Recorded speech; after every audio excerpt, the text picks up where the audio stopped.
Lorde is a New Zealand singer and songwriter who has helped change the landscape of pop music with her first two albums, Pure Heroine in 2013 and Melodrama in 2017. Pure Heroine, with its minimalistic production and its lyrics that mix social critique with self-reflection and self-critique, is one of those records that appears once in a blue moon and changes everything, changes people's tastes and the way people do music. Maybe I'm a bit hyperbolic because the album came out at a special time in my life, the early 20s, but you can definitely see a shift in the sound of pop in the early 2010s, a shift that Pure Heroine helped generate. And then there's 2017's Melodrama, ostensibly a breakup record, with richer production and a more heart-on-its-sleeve approach to its lyrics. Melodrama was less commercially successful, but is generally more appreciated as a body of work by fans and critics. Its influence is still fluid and up for debate, because the record is more recent, but it definitely showed the whole generation what love and heartbreak look like, and how to express them in a three-dimensional way. Naturally, expectations for her third album, Solar Power, were big to say the least. Would she return to her best sound? Would she change the sound of pop again? Would she, like a lot of people wanted, help us process a new period in our lives with her new music? Well, the album was released in August 2021, and I've seen a lot of reactions to it. The album is more mellow in sound with a lot of callbacks to 60s folk and early 2000 pop. Lyrically, Lorde talks about her rejection of fame and her embrace of the natural world, but also seems to parody these concepts in the same album. She frequently seems to contradict herself throughout the album, one time saying she doesn't want to be our savior, another time saying she's kinda like a prettier Jesus. A popular critique levied against the album is that it is somehow bordering on self-parody, that even if it is satire, it's not effective satire, because Lorde isn't making it biting enough, and seems to actually believe the things she's singing about, as opposed to making fun of them. Honestly, I think it's almost too early to tell. The new album is definitely one of those that you need some time with, let it age with you and come back to it. But in spite of that, I'm here to tell you that this is nothing new for Lorde, this kind of self-contradiction, self-parody even. In fact, this is her bread and butter. Today we will delve into her past two albums and her new album, and see if these supposed flaws of the new album are real flaws or rather purposeful additions. Or maybe they're flaws even if they're purposeful, who knows, let's analyze. Part 1. Royals and Pure Heroine. Without a doubt, Royals is Lorde's most famous song. You've heard it. Number 1 on the Billboard Hot 100, etc. I still can't for my life figure out how this song became so popular. Well, I can actually somewhat. It's relatable, at least for a subset of people, a big subset. It's sparse in production and its lyrics are to the point. Lorde, or the persona she's putting on, introduces herself as someone from the middle class, or even poor. She's only seen diamonds in movies and lives in a torn-up town. She proceeds to describe things that are in contrast to her and her life. The rich, their luxury lives, the people obsessed with the lifestyle of the rich. But she says that we don't care about this lifestyle. We being she and her friends, and by extension she and us, the listeners. By using just the first several lyrics, Lorde manages to get a lot of people to identify with her. It might be one of the most clever uses of the pronoun we in music. But without us noticing, Lorde sprinkles some other things in here. After we don't care, she says we're driving Cadillacs in our dreams. So wait, that means we kinda do care? Is she contradicting herself? Well, no, but the line might make you think that she is. What Lorde is trying to say here is that this character she has created has internalized these dreams of a rich lifestyle. They are part of her subconscious. Even if she says she doesn't care about that to the others or to herself, she still uses those ideas and images of richness in her fantasies. So the character might be contradicting themselves, but Lorde isn't. In the chorus, she says that we will never be royals, we crave a different kind of buzz, but then says, let me be your ruler, let me live that fantasy. So which is it? It's both. The truth is that the character craves the same lifestyle, but can only fulfill it in her fantasy. When I first heard royals, this puzzled me, and I thought Lorde was contradicting herself without even noticing, and that she was actually honest about her craving for power, money, etc. And she very well might have been. The girl in Royals can be a fully fictional character, or a character with parts of Lorde mixed in, or even Lorde herself. The tension comes from this ambiguity, this duality. The power of the song comes from her making you believe that she doesn't want it, only to then later half reveal that she actually wants it. It works both as an honest anthem and a character study because of her acting in the song and the video, her raw delivery of subdued rage, yearning, disappointment, wish to enact her fantasies, and then the quiet, creepy euphoria in the bridge. If we take the song at face value, Lorde's solution to materialism and opulence is a kind of make-believe, a fantasy, a pretense of legality that we should assume in order to ease our pain, our perceived inferiority. I think we all are familiar with that to a certain degree. We come up with fantasy scenarios to make up for things we lack: money, love, power, acceptance, respect, self-respect, etc. That's a double-edged sword, because such fantasies can push us further into inaction and disconnect us from reality. But they can also serve as a goal, a model for our real lives and our future, something to derive confidence from. I also believe that those out of us that are more likely to use elaborate fantasy worlds as a tool to deal with reality are frequently the oppressed, the ones that lack either power, acceptance, respect, or money the most: people of color, LGBTQIA+ people, poor people, etc. Now, when the oppressed try to make their fantasy a reality, or even succeed at it, and when they try to inspire other people like them to do the same, a frequent reaction of the unoppressed is to turn their nose up at it. They call the success of the oppressed ostentatious, gaudy, showing off, flamboyant, vulgar, because they lack an understanding of the pain of oppression. Why am I saying all this? Well, when Royals came out, some critics were uncomfortable with the pre-chorus and its apparent condemnation of the aesthetics of hip-hop, particularly since Pure Heroine draws inspiration from hip-hop with its minimalistic beats. Others have pointed out that the lyrics condemn larger terms like inequity, materialism, etc., and they have nothing to do with hip-hop. Well, I must say that, even if the lyrics don't specifically mention it, they definitely conjure up that image of a hip-hop aesthetic. One might say that Lorde is presenting us with a character and is actually making fun of poor or middle-class white people, turning a nose up at the success of the oppressed and their attempt to inspire and provide models of success to others like them. But that might be a stretch, because Lorde has since disavowed that part of the song. It's more likely that Lorde's critique is directed at a general aesthetic in popular music, and she might not have realized at that time that the aesthetic had been appropriated from hip-hop and black people. And then we enter a discussion of the unoppressed appropriating the culture of the oppressed. See how hard it is to analyze a Lorde song? And Royals is one of the more accessible ones. Or is it? Lorde's satire is so subtle that it's up to you whether it's a satire at all.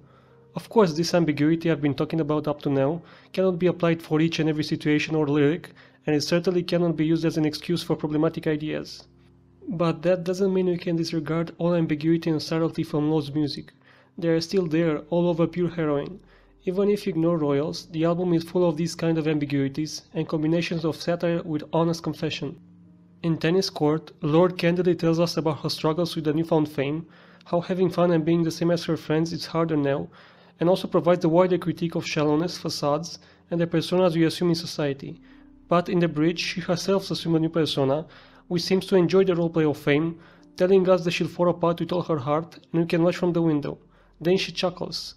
Is this her contempt for the roleplay and facades of human interaction, or her finding some fun in it? You can't tell, it's both. The song is both a playful devil and a jaded critic. In Baska Season and 400 Lux, Lorde the character is living in a dream and she's aware of it, but that doesn't take away from her enjoyment. We're hollow like the bottles that we drink. We might be hollow but we're brave. Lorde is in dialogue with herself. Her opinions change. One time she criticizes their shallowness, another time she almost takes pride in it, or disregards it as unimportant compared to their courage. Buzzcut Season is an even better example of what I'm trying to say. It's so strange, the atmosphere, how Lorde manages to be aware of the dream state, but also rejects this awareness, and how this contradiction doesn't take away any power from any of the two seemingly opposing states. This dream state, her hologram world where the news and tragedies on TV don't matter, isn't an object of satire. It's real, hyper-real if you will. It's given life by these vivid descriptions of their way of life in the verses, and by centering the song on one single important relationship. And yet the song isn't not satire. Take the first verse for instance. I remember when your head got flame. It kissed your scalp and caressed your brain. Is this a metaphor? Not quite. For me it's a parallel to the lyrics that go, explosions on TV and all the girls with heads inside the dream. The first lyrics establish the dream logic of the song. The character is unaffected by the flames. Well, you left, baby, it's okay. It's Buzzcut Season anyway. The juxtaposition of the violent flames and the character's nonchalance highlights their privilege and the virtual nature of their world. Yet at the same time, the little joke the character makes, it's Buzzcut Season anyway, conveys the intimacy and the playfulness of their relationship. Pure Heroine is a hybrid album. There are moments of true honesty and vulnerability, as in Ribs and Bravado, but there's also a kind of augmented reality, constructed with metaphor and double entendre, as in Glory and Gore, White Teeth Teens, Team, and The Love Club. Bravado is almost an origin story for Lorde. In the first verse, she describes her lifelong shyness, which stands in contrast to her desire for approval and admiration. But then the song starts to change and grow. Lore's solution to the problem is her own bravado, a fake it till you make it attitude. We talked about this when we discussed Royals. You can say that she's feeling her fantasy. As she acts out the scenarios in her head to herself and others, her inner world and the world around her starts to change and almost fuse together. The tone here is playful, confident, excited. It's a switch flipped, it's a pill tipped back, it's a moon eclipsed. And I can tell you that when the lights come on, I'll be ready for this. It's in your bloodstream, a collision of atoms that happens before your eyes. It's a marathon run or a mountain you scale without thinking of size. The yearning for applause and approval pushes her inner self into the real world. There's nothing more exciting for someone shy or someone that hasn't had approval from peers than those fantasies of being known and respected. I can vouch for this. It's like a drug that turns you into someone else. You get chills, you feel present. Lorde isn't content with living these fantasies in a quiet room all alone. She wants to make them a reality. Meanwhile, in Team Royals, Glory and Gore, and later in Yellow Flicker Beat, Lorde deals with the aftermath of this explosion of fantasy that has turned her life into an augmented reality. One of the reasons Pure Heroine was so successful is Lorde's ability to construct these metaphorical worlds that are both cool and relatable. She talks about warriors, princesses, fires, palaces, cliques, jewels, killers, death, and yet it's all rooted in reality. We immediately realize what she's talking about. We recognize the symbols and the characters, because most of them have a real counterpart. They're not just metaphors for the sake of metaphors. In essence, this album is her mind, the real feelings and the fantasy, the vulnerability versus the satire. Lorde is vulnerable, she finds strength in fantasy, she makes it reality, and then she almost satirizes this attempt. And this is not a straight line. All these voices and tones intermingle and supplant each other, sometimes in the same song. Everything is so dynamic. One other reason for the popularity of Pure Heroine is the frequent usage of we, us and you. Lorde invites us into her own world, into her inner circle. This album feels like a collective experience. We are part of something, no matter if it's good or bad. Part of a class, part of a generation. We are defined as outsiders, and we almost take pride in that. And we wear our pain as a badge of honor. Lorde has replaced the I of popular music with a thrilling and refreshing, but sort of disquieting we. But all of this would soon change with her second album, Melodrama. Or would it? Melodrama came out in 2017, nearly 4 years after Pure Heroine. I had stupidly high expectations for this album, and that's a sure recipe for disappointment. And I was a bit disappointed at that time, even though I tried to force myself to like it.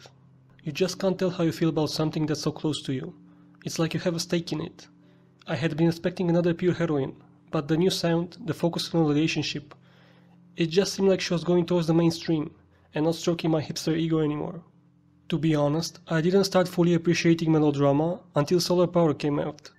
I realized that what she had done in Pure Heroine was still there, just employed differently. The key to understanding Melodrama is that Lorde is always a dual being, a complicated one. You can see this theme of duality best expressed in songs like Hard Feelings Loveless and Writer in the Dark. Instead of the dazed ambiguity of Pure Heroine, we've got a whirlwind of conflicting emotions. In Hard Feelings, Lorde goes from deciding to let go of little things till you're so far away from me, to the sadomasochism of Loveless. Bet you wanna rip my heart out. Bet you wanna skip my calls now. Well, guess what? I like that. Cause I'm gonna mess your life up. Gonna wanna tape my mouth shut. Loveless Generation. I can relate to that. Getting over emotional trauma or a bad breakup is not something linear. Most of it is darkness, destructive behavior, addiction to a person that's bad for you and for whom you are bad. There is no love in that. It's also interesting to note how Lorde can't help but extend her personal struggles to a whole generation. Her Pure Heroine instincts haven't dulled. It's a loveless generation, not a loveless couple in the end. Is that true? Is it a problem of one generation in particular? Maybe. Is Lorde the character blaming it on the generation to excuse herself? I'm not sure. But it's such a playful, tragic, urban, neon-filled image when she sings it. It just works. In Writer in the Dark, the transitions are more sudden, and by virtue of the music, more real, less theatrical. One verse she sings, I love it here since I stopped needing you. Then in the chorus, it's I love you till my breathing stops. I love you till you call the cops on me. Then it changes again. But in our darkest hour, I've stumbled on a secret power. I'll find a way to be without you, babe. It's all about desperation and hope, and all the conflicting emotions after a breakup.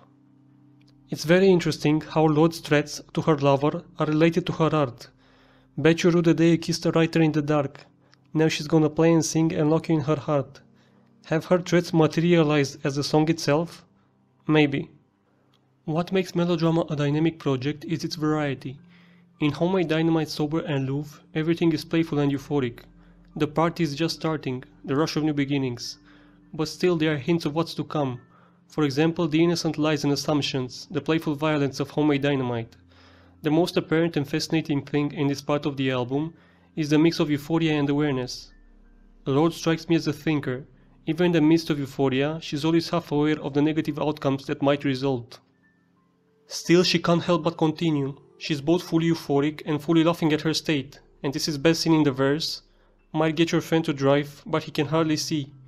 We'll end up painted on the road, red and chrome, all the broken glass sparkling. I guess we're partying. In Sober, she loses herself in the moment, but can't help asking, what will we do when we're sober? In the Louvre, we see how thrilling and satisfying it is to ignore those second thoughts and red flags and just give in to the euphoria. Blow all my friendships to sit in hell with you. Okay, I know that you are not my type, still I fall, I'm just a sucker who let you feel her mind. Words like obsession, psychopathic crush, violence, hell show up throughout the song to describe her emotional state and the relationship. It's interesting how in context they aren't positive or negative, or maybe they're both. During this state of euphoric love, even things that would otherwise be seen as negative are instead perceived as part of a whole. Lorde builds a myth of their love. Even if friendships are being neglected in order to sit in a sort of hell with the lover, the love itself is hailed as a masterpiece, something transcendental by virtue of its complexity.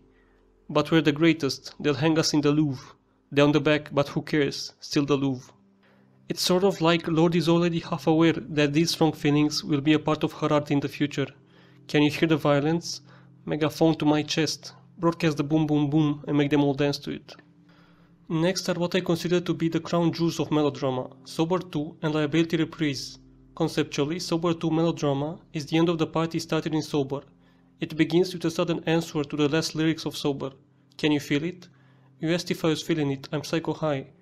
The party has ended abruptly, but the heightened state hasn't worn off. There's a sense of confusion and loneliness, and even though the pronoun you appears 2 times, it's only there to highlight a certain disconnection. No, you won't remember in the morning when I speak my mind. But then the song grows into something else. It's tough to fully explain it, because the music has a part in creating that transition. From the raw emotions of Lorde grows another Lorde, the higher theatrical Lorde, the architect. The pronoun is now we.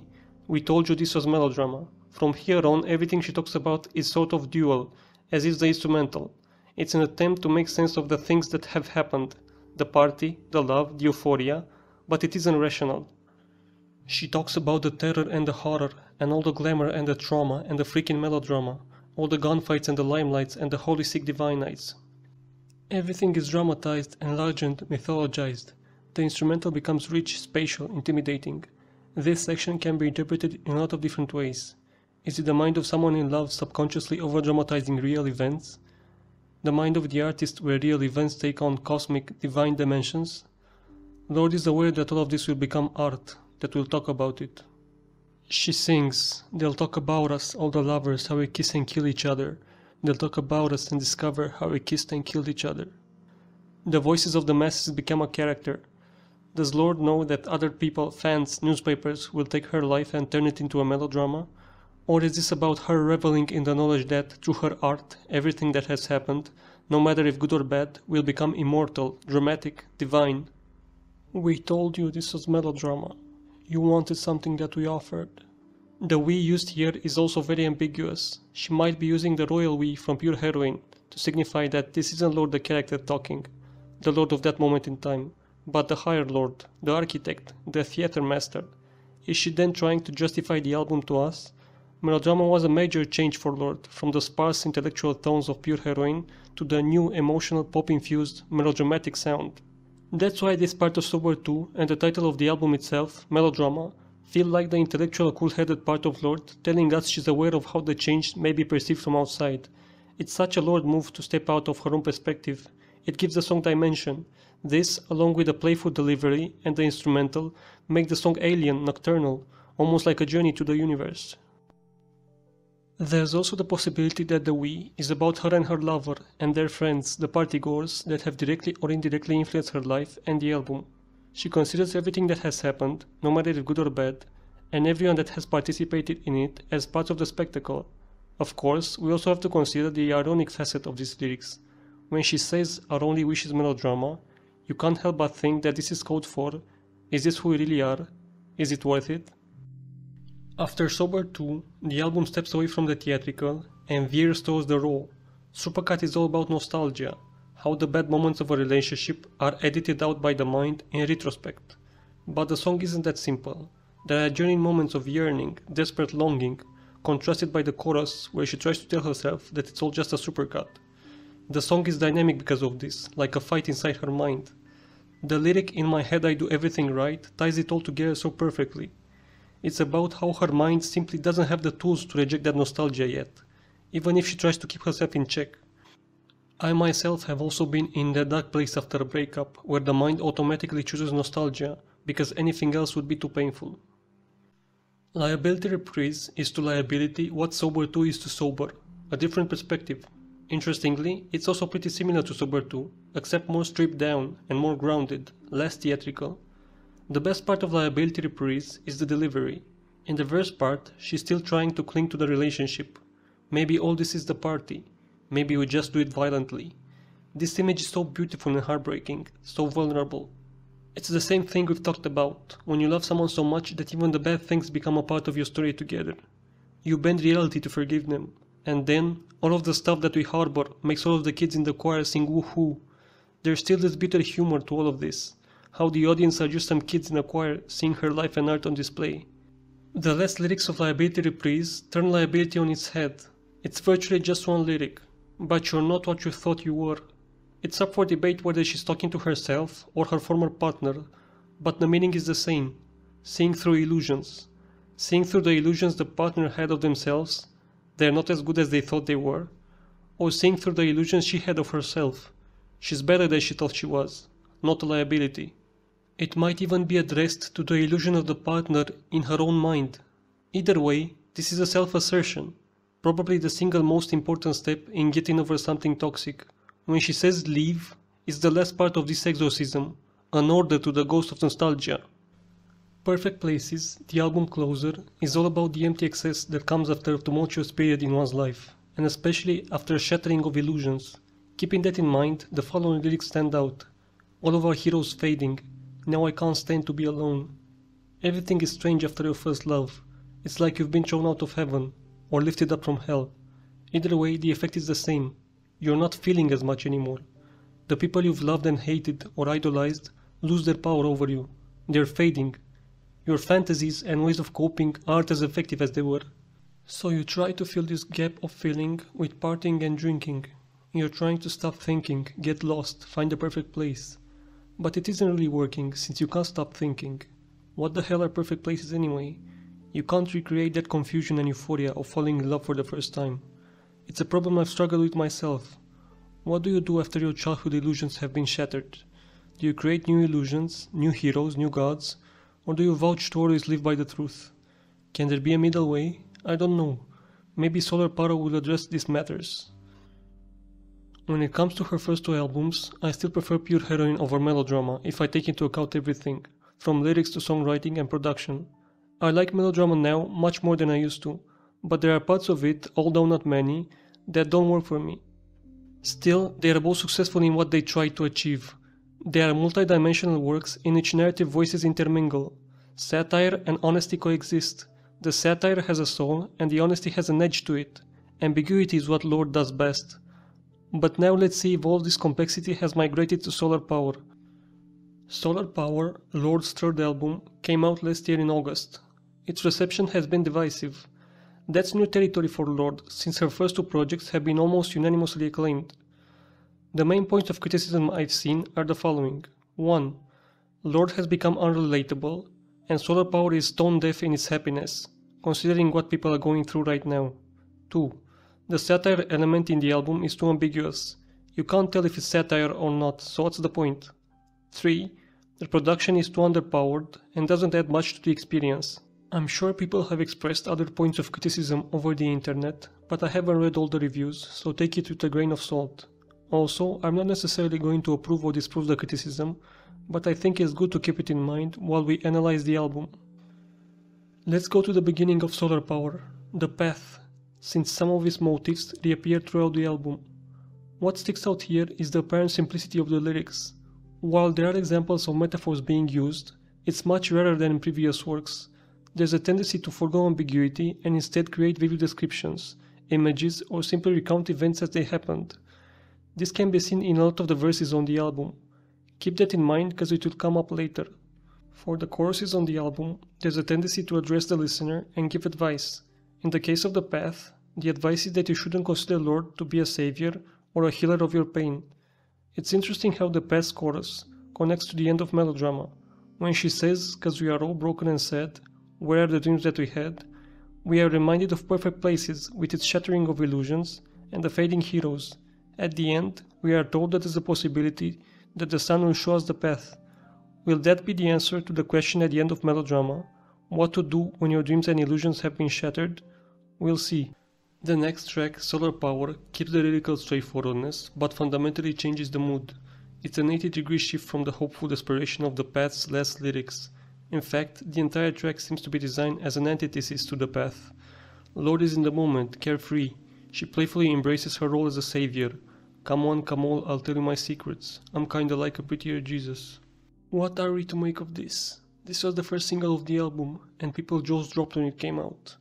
A lot of listeners rejected the face value interpretation of the song, and chose to see it as entirely a facade for something darker that could possibly be explored later on the album. More specifically, the story of a sun-worshipping cult. Is this a case of us not being able to accept that Lorde is truly happy and making up things to shield us from that reality?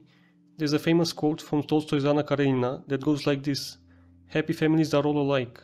Each unhappy family is unhappy in its own way," implying that happiness always looks the same, while sadness is more complicated and thus more interesting. Is it possible that we find Sad Girl Lorde more interesting and unique? Are we just dramaholics, tear lickers? That might be true, but it's also fair to say that Lorde has trained us to expect complexity, ambiguity and role-playing from her work, as we have seen after going over her career. So it's not delusional to see more than meets the eye here. There are plenty of elements that support that. The stripped-down, almost mechanical instrumental, Lorde's playful delivery, the suspiciously sudden change from the path to Solar Power, coupled with the structural similarities between the two songs. The suggestion that we should forget all of the tears that we've cried, since sadness is now over. The line "blink 3 times when you feel like you're in," that on first listen reminded me of the ancient Greek mysteries, and also of something you say to a hostage. The fact that the track is so shamelessly in the moment, literally describing a day at the beach, somehow accentuates the uncanniness. At the end of the day, this song works more as a facade, or as a satire, than something honest, at least for me. I'm not surprised then that people expected a dark 180-degree turn on the album. But the album ended up being more complicated than that, more subdued, more personal. In California, she talks about her conflicting feelings for the music industry and fame.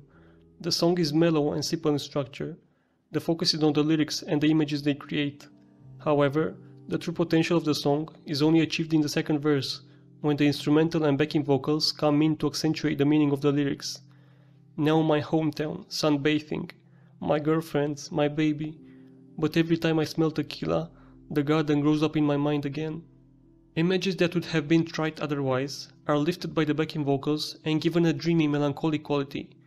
When the backing vocals stop and Lorde sings "Smell tequila, the garden grows up in my mind again" in her husky voice, it's perfect. Even though she has left California behind and she loves her current life, one whiff of tequila makes that garden come to life within her. Garden is an interesting word here, because it makes us think of something heavenly, the Garden of Eden. But how can tequila, an alcoholic beverage, be associated to something heavenly? Why is she using a word with holy connotations to describe a place she's running away from? It's because she still loves it. She can't help but love it. but she has to do what's best for her. That's maturity. Goodbye to all the bottles. Stoned at the Nail Salon, on the other hand, is a veritable folk song. It's almost like an elegy for things in our lives that have been lost, and things that we're missing out on, and even things that we will lose in the future. There are moments of doubt and vulnerability that stand out. Even though she's content and at peace, she can't help but wonder what she's missing out on. It's no secret that Lorde always takes time off after an album cycle, more than the usual pop artist, in order to actually live her life and quietly, slowly give shape to a new album. That takes patience, both for herself and her audience. It must have been very hard for her to pull herself away from the metaphorical California, from tour life, from adoring fans, and move to a stage of her life that's comparatively slower, maybe more uneventful. That's what she's asking herself here. Is it okay to do that? The connection she has with the previous stage of her life is still visceral. It calls her back, the hot blood that's been burning, as do the memories for the love of her life, the relationship she's talked about in Melodrama. Her feelings for that person are still strong, but she knows she can't return to that. The way she describes these memories in the verse is very vivid and full of yearning. Got a memory of waiting in your bed wearing only my earrings. We'd go dancing all over the landmines under our town. But the sun has to rise. When it does, we'll divide up the papers. 2 former hell raisers. I'm still crazy for you, babe. The sun symbolism is used successfully here. The sun rising might be associated with reason prevailing. The sun rises and shows the cracks in everything.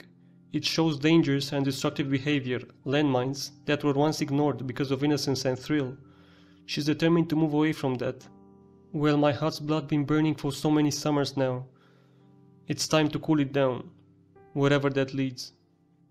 But it isn't easy. The sluggish sadness evoked by the pre-chorus is palpable. The future is uncertain.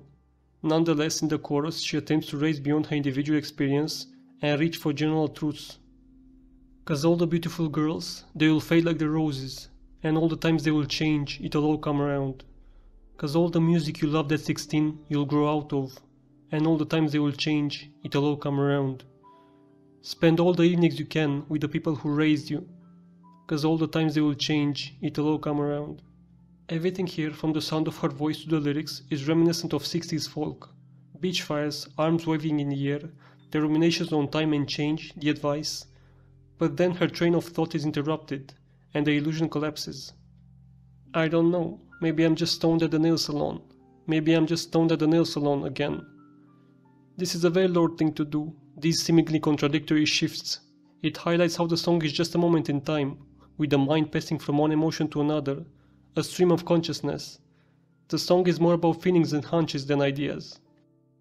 The crowning jewel of the album is Fallen Fruit as far as I'm concerned. It instantly reminded me of the Mamas and the Papas hit California Dreamin'. I don't think that it's a coincidence, since that song is also about being in a harsh environment, dreaming of an alternative, a paradise, and possibly leaving someone behind to get there. Fallen Fruit is addressed to the people of past generations, or at least the generations that were not fully aware of humanity's influence on the planet's climate. To the ones that came before us, all the golden ones who were lifted on a wing. We had no idea the dreams we had were far too big. It's interesting how the tone isn't really reproachful but almost reverent. All the golden ones might refer to the inventors and industrialists of the past, who have been hailed as geniuses. Lifted on a wing could be about the invention of mechanical flight, but to me it's more about being touched by a higher power, something divine. Or rather, being emboldened by a dream. The use of we in the next line is very interesting. Who exactly had no idea that their dreams were far too big? Is it humanity as a whole, talking about its first dreams of technological progress and industrialization, and how they turned out to be harmful to the world? Or is it the current generation, talking about its dreams of living in a world untainted by climate change? In the case of the former, it's true that we weren't really aware of climate change at the beginning of the Industrial Revolution, but by the end of the 19th century, the concept of global warming had already been written about in academic papers, so we had some idea at least. The lyric can be read as tragic or satiric, depending on who is speaking and who or what generation is being spoken to. Either way, we're definitely meant to read it as tragic at this point in the song. Let's continue for now. The next verse seems to be a call to action at first. There's a sense of community and being part of a movement. She's talking with the confidence of a leader. And we will walk together, psychedelic garlands in our hair, through the halls of splendor where the apple trees all grew. You leave us dancing on the fallen fruit.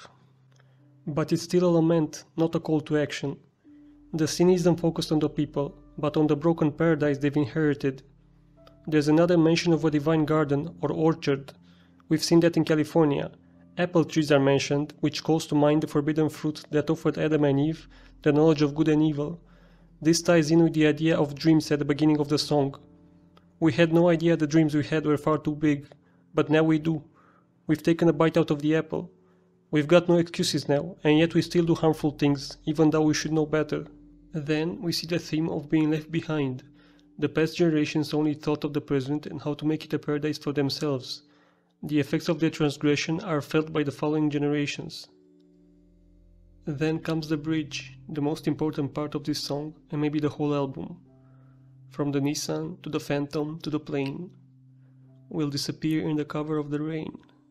Took the great minds, and the vapors, and the pocket full of seed. It's time for us to leave. What does it all mean? The hippies with the psychedelic gardens in their hair are finally taking action, and that action is leaving. Whether that means leaving for parts of the globe less affected by climate change, or leaving the earth altogether, the image we get is the same. This is where the tone changes from tragic to almost farcical. These people aren't poor, they're financially privileged, and are using that to escape to a new paradise. They're taking those they consider to be great minds with them, and leaving everyone else behind. This is the actual we, not everyone, but the rich only. We've been tricked.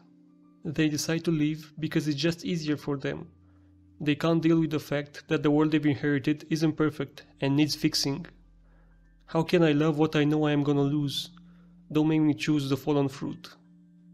The point here is that they have a choice. They can go to a new paradise. Others, most people, don't have that choice and are left behind. The people most affected by extreme weather and climate change, and any other disasters really, are the poor, often people of color. Those factors only increase poverty for them. This has happened before, is happening right now, and will happen again. What more can I say? The song doesn't really give us their perspective, since it's written from the POV of the rich, and they don't care. They are only implied to exist through the theme of leaving. I will talk more about this later. The theme of leaving is present throughout the album. Lorde leaves behind things that are toxic for her, a place, a lifestyle. Parts of California, the path, Stoned and Big Star feel like her trying to get that toxicity out of her system, a quiet desperation. In that sense, this is almost a detox or rest and recovery album. But other songs like Dominoes, Mood Ring and Leader of a New Regime view the theme of leaving with a satiric eye. They focus on several characters that share similarities with Lorde, but are not quite her. In Dominoes, we are introduced to a person who is constantly reinventing themselves in order to forget about their sadness and their past, but it's suggested that they never fundamentally change despite going from phase to phase. They always make the same mistakes. 50 gleaming chances in a row, then I watch you flick them down like dominoes. Must feel good being Mr. Start again. The Dominoes verse is very interesting. This person messes up each chance of betterment that is offered to them. Because they never learn, the result is always predictable. It's like dominoes. The whole world changes right around them, but they never change their approach. This is also a reference to climate change. Even though we are offered chances to make better choices, we never take them. The impact on the planet is thus predictably unstoppable. Governments pretend to be green, just like the person in the song. The world changes around us, but our approach does not. Leader of a New Regime is a sort of sequel to Fallen Fruit. The main character has escaped the dying world and is now just arriving at their island paradise. The image itself is very funny. They're wearing sunscreen with a stupidly high SPF against ultraviolet rays, supposedly because of the depletion of the ozone layer. They've packed nothing but magazines and expensive clothing before coming here. This is more of a caricature than a real person, maybe too much of a caricature to arouse any real emotion. But the character comes to life once the chorus kicks in. I'm gonna live out my days. Want somebody, anybody, be the leader of a new regime. Free the keepers of the burnt out scene. Another day, lust and paranoia reign supreme. We need the leader of a new regime. This person is aimless, their only purpose is to live out their days. And when you think of their privileged background and how they chose to essentially leave behind the real, spoiled world and its hardships, it makes perfect sense. The lethargic melody accentuates the feeling of ennui. This character seems comfortable, but also quietly desperate. Desperate for purpose and order, for a leader. Anybody will do. Any purpose will do.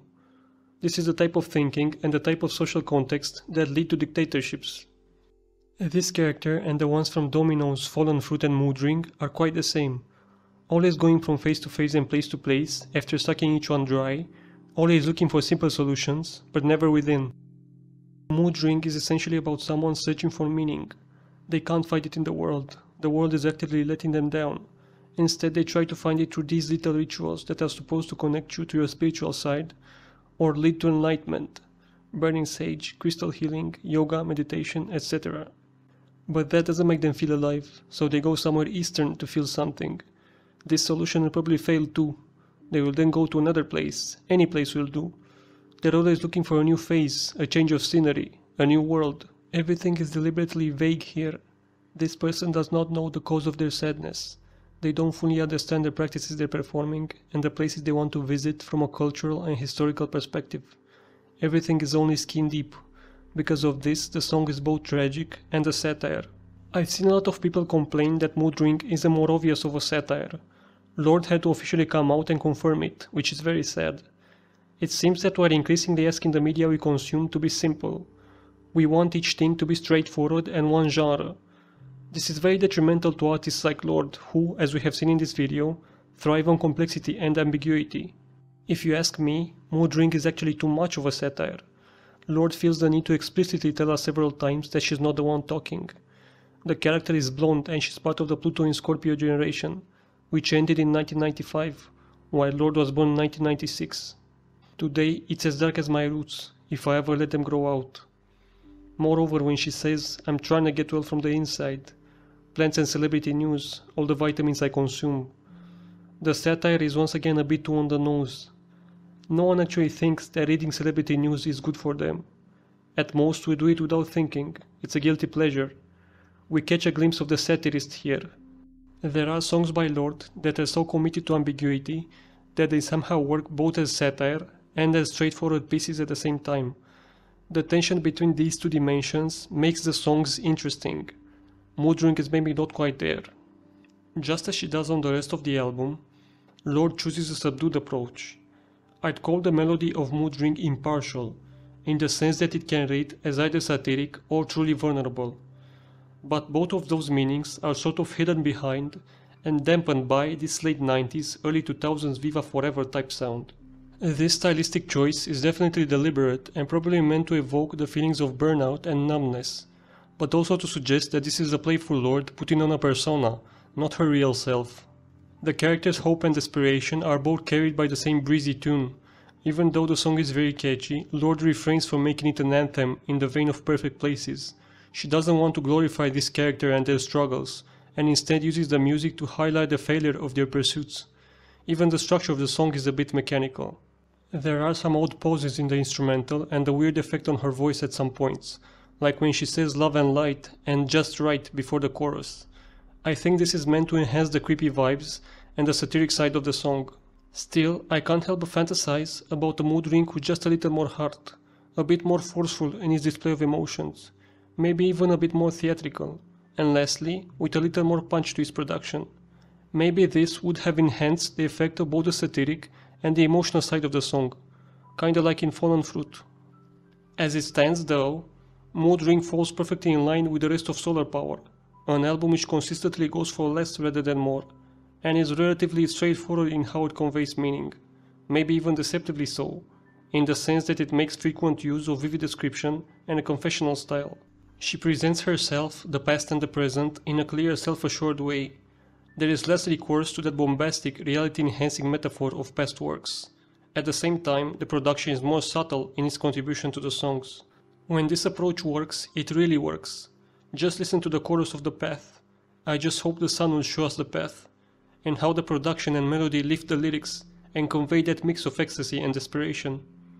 Or the hometown part of California that I've already talked about.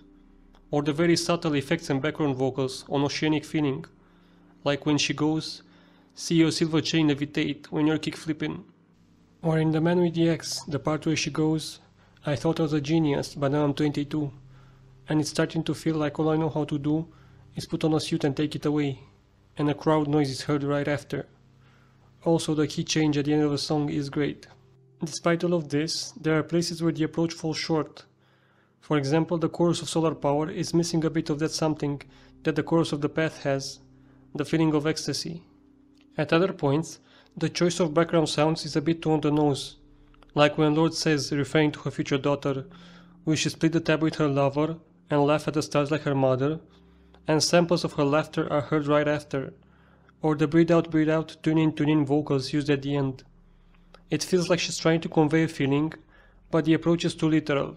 Adding to this, there are points on the album, mostly verses, where the lyrics are left to fend for themselves with a simple tune and a guitar in the background. I'm mostly talking about The Path, California, and some parts of The Man with the Axe. Those sections are generally meant to bring us up to date with Lorde's life and set up the chorus. It's here that, for the first time, Lorde tackles the subject of her wealth and fame in a candid way, and she contrasts them with her lack of experience, vulnerability, and her distaste for fame. This, coupled with Lorde going to her happy place on songs like Solar Power, led some critics to call the album unrelatable. Is that fair criticism? It's hard to tell. Relatability is a very subjective thing. These sections of the album are told like stories, little anecdotes that let us see the events without necessarily telling us what to think. You might say that parts of the album are unrelatable by design, because it's a parody. I would agree, but then we need to discuss how the biographic section of the album relates to the satiric section. It can feel like Lorde is always one step ahead of us, anticipating our possible reactions and criticism to the biographic section, and creating the parody sections in response to that. Is the parody side of the album a sort of safety cushion then? Something meant to deflect criticism? I don't think it was meant to be that, but I wouldn't fault someone for holding that view. The valid question is, can all criticism levied against the album be cut down by saying it's a parody? The short answer is no. Here I want to take the time to talk about an article written by Maori performer and choreographer Jack Gray after the release of Solar Power. In the article, Jack tells the story of how he had been approached by Lorde's representatives to choreograph all the Solar Power videos and name the price. Yet he didn't accept the offer because he felt uncomfortable with the themes of the album. Quote, "I did not recognize the themes as coming from a perspective I was familiar with. It was a kaleidoscope of some shallow, self-centered pop artist ponderings. She had little actual understanding of the way that her concepts were so white. There's no other way how to say it, so I won't sugarcoat. The inherent whiteness was in the way she wanted to incorporate sun-worshipping rituals and saving the world, but without any consciousness of the fact that these things belong to actual people, who are most likely struggling under the dominance of Western society. Ironic." End of quote. Jack continues to also talk about Lorde's Te Ao Marama EP, which contains some songs from Solar Power translated into the Maori language. Quote, "Lorde gets to manifest a vision that isn't hers. It's a collaboration in which her celebrity tanga is the focal point. She will garner support from the masses. This album will cross boundaries and will gain new Maori listeners. People will justify her trying, because a Pakeha who tries is far more deserving of support than a Maori who tries. Lorde will be understanding in her pants now, because all she has to do is deliver the content that was spun for her. But she won't ever have to take anything on of the burden of Maoridom." End of quote. The point I'm trying to make here is that for Jack and other listeners, the parody element of the album didn't work as intended. Maybe they didn't view it as parody, or maybe they just thought it wasn't efficient. That's a valid opinion. Lorde chose to make an album that is deeply personal, and centered on the self and how it relates to the world. This runs through both of the album's sections. Other people, people of color, poor people, people affected by climate change are only implied to exist in this world. In songs like Fallen Fruit and Mood Ring, they are never the focus. The popstar character looms large over the world of this album. In a way that is understandable, Lorde talks about and makes fun of what she knows best, herself. She doesn't talk on behalf of others, she doesn't take a straightforward moralistic approach. But it can feel like the album is trying to have its cake and eat it too, by hinting at these issues without addressing them. At the same time, I don't really agree with the view that the album should have been more obvious in its satire. I think satire is allowed to be subtle and complicated, sometimes even at the risk of people having wildly different interpretations of what it's trying to criticize. But as I've said, I don't think that Solar Power is really that subtle with its satire. or at least not as subtle as her previous work. The thing is, Lorde's previous attempts at satire, like Buzzcut Season and Loveless or The Bridge of Tennis Court, had more heart to them. They were perfectly integrated into the world of their albums. They grew from the emotional, vulnerable tissue of the album. You could hear Lorde behind the satire, being sad, desperate, being playful, ironic, disdainful. But that didn't ruin the satire or made it too obvious. The difference in the case of Solar Power is that there's a bit of a divide between the personal and the satiric side. On the personal side, Lorde is the pop star going home after a tour, running away from the hectic LA and trying to recover, cleanse herself, detoxify, becoming more in tune with nature. On the satiric side, Lorde is the pop star of the future who makes the decision to go to an island paradise after most of the world has been wrecked by climate change. But where are the connections between the two? Is Lorde of LA the one disgusted with the lifestyle but still addicted to it, the same as the Lorde running away from the ruined paradise of the future? Or is LA the same as the island paradise of decadence she's running away to in the future, with Lorde thereby ending up where she started? I kind of get it. There's this message of going from place to place, leaving disaster in your wake, and never changing anything about yourself. But Lorde isn't doing that in real life. She just wants to chill and do what's best for herself. It's possible that she's drawing a parallel between how fame affected her life, the dreams she has lost after finally achieving it, those yearnings she has fulfilled by achieving it, the toll of all of that on herself on one side, and on the other side, humanity's dreams of technological progress, how their fulfillment took a toll on the environment, and might ruin humanity in the long run. Fallen Fruit is a masterpiece precisely because heart and satire meet. It feels like looking at that boundary zone in an ocean where masses of water of different colors collide. But other songs like Dominoes and Leader are a tad one-dimensional for Lorde. They have one purpose only, the satiric one, and that's strange for a Lorde song. Loveless or Melodrama wouldn't have worked without hard feelings and a cool production. It was just too simple as a concept. Mood Ring tries to marry satire with heart and almost succeeds, but ultimately veers a bit too much into satire, and the character becomes less alive because of it. The strong themes and feelings are still there, but it feels like Lorde is trying too hard to make us understand she's not that character. Okay, let's stop here with the dragging of Solar Power. I don't want you to think that I hate this album. I like it actually. I'm gonna say something now, and it may sound crazy considering all the criticism I have talked about. But I think the best way to listen to Solar Power is having it play in the background while you're doing something else, like walking in nature, writing, working. You have to not think about it and feel the vibe. It's an album that, at its best, works through hints and subtle shifts, like how Secrets of a Girl changes from a heartfelt letter to one's younger self in the verse to a soft parody in the chorus, or how Oceanic Feeling hints at something metaphysical with lyrics like I can make anything real. The album rewards repeated listens, but only up to a point. It loses some of its magic when you start to dissect it. But that also doesn't mean you shouldn't dissect it yourself once or twice. I remember when Lorde gave a speech at Variety's Power of Women last September, when she was recognized on behalf of 350 Aotearoa, a climate activism organization. She addressed the tokenism accusation against Te Ao Marama by saying that she welcomes this discourse and that power like hers should be interrogated.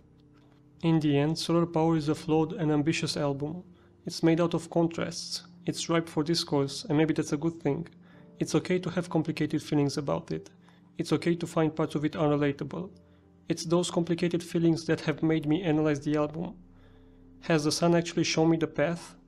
Only glimpses of it, but maybe time will change that. Who knows?